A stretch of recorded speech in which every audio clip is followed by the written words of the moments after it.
Anti-ICE protest escalating outside Chicago blowing it up overnight, with demonstrators facing off against agents. And what they said, what Trump said, hey, we're going straight to Chicago. It's a war zone out there. And even trying to block federal vehicles. Look at this. Some It's Democrat crazy. officials in the area joining protesters. Watch this. I'm back at the Broadview ICE facility where, in part of a protest just a few minutes ago, not only did they come with weapons and violent show of force and drive a van into us, but then they tear gassed us. And I have to tell you, tear gas is just crazy work. It was terrifying. It was impossible to breathe and really, really scary. But the point is, they are trying to intimidate us, to stop us from standing up and being a part of a nonviolent resistance. And we will not be they're not playing. Intimidated. Here to react. They better watch out, though, because, you know, they're using the military, you know, that lethal force. He's safe out there in Chicago, man. Former ICE Director Jonathan Fahey. Jonathan, that, to be clear, so our viewers understand, that was the mayor of Evanston out there essentially leading this protest against ICE, carrying out lawful federal immigration law enforcement. Yeah, it's pretty amazing. And if you think about, you know, Charlie Kirk and going back to some of your last segments, I was thinking maybe the Democrats would at least take a break from their violence and their opposition to ICE and trying to obstruct ICE and doing their lawful jobs, maybe for at least a week. But it seems like they're doubling down on this. And this idea, you know, it's a standard practice for Democratic politicians to rise in the ranks as they have to get arrested by ICE or something like that. But again, your point is really good, is ICE is doing their job. They are actually required to do this. I will say, I will be honest, we may not like how they're doing it, what they're doing, but ICE, they're on their job. They're doing exactly what Trump is asking them to do.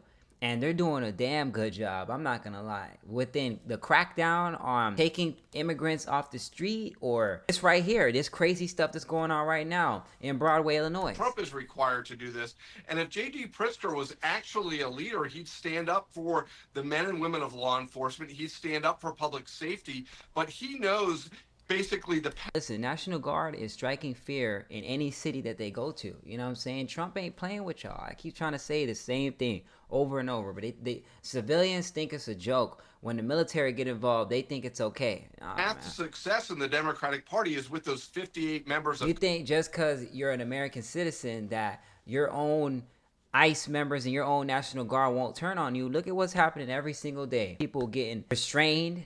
We're getting tear gassed, you know, they pulling up with all kind of lethal weapons and full gear, full force. Congress that voted against the Charlie Kirk resolution, the far left is his ticket to rise. So he is doubling down on this. And instead of being a leader, he is putting politics ahead of public safety. And it really is shameful, because people are in danger. These agents are in danger just simply doing their job because of these, I want to say antics, but it's far more serious what these Democrat politicians are not only doing, but encouraging. Yeah, now listen, I would say for sure it's a dangerous job, man. To be an ICE worker, like to be one of those guys, those agents, like, man, your life is on the line every time. You better get paid good, buddy. You better be getting paid so good, because your life is on the line. Every time you put on that gear and you cover up your face, there's somebody that's going to want to hurt you. You know what I'm saying? And we're seeing it every day.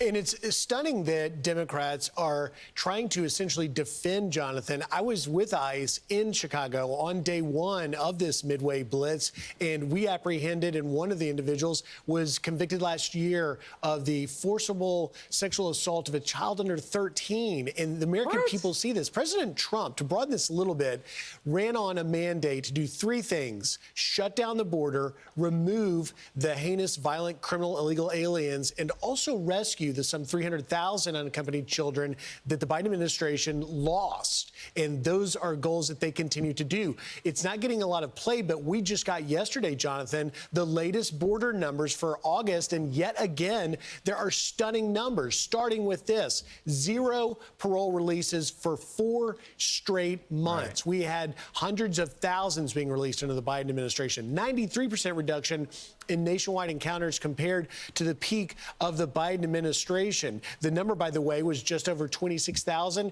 It was over 370,000 in the peak of the Biden years. You also see 96% reduction in the southwest border apprehensions compared to monthly average during the Biden administration.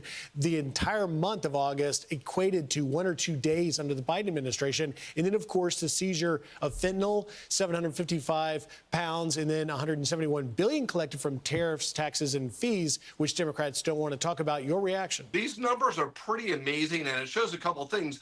One, this narrative that this was an overly complicated problem that needed this massive legislative solution to solve really wasn't true. We need more money to keep solving it, but we didn't need all of these other things that the Democrats were pushing. But also shows a couple things. The what's going on in Chicago and the Listen, they made some progress. I will say this: they've made a lot of progress. ICE with removing a lot of immigrations, taking criminals.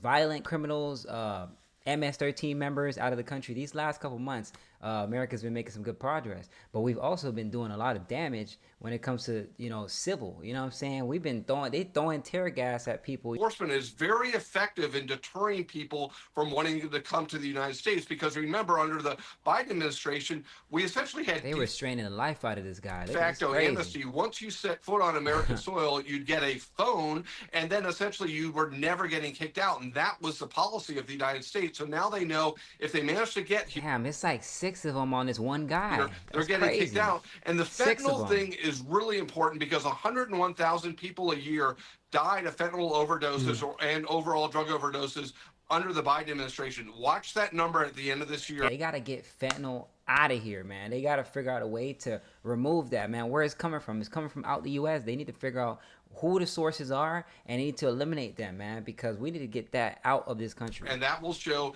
the success of this, but we're also going to save lives. And that's the most important part of this all, is saving people's lives. And President Trump is off to an amazing start doing that. And we love to see it, man. Get the drugs off the street.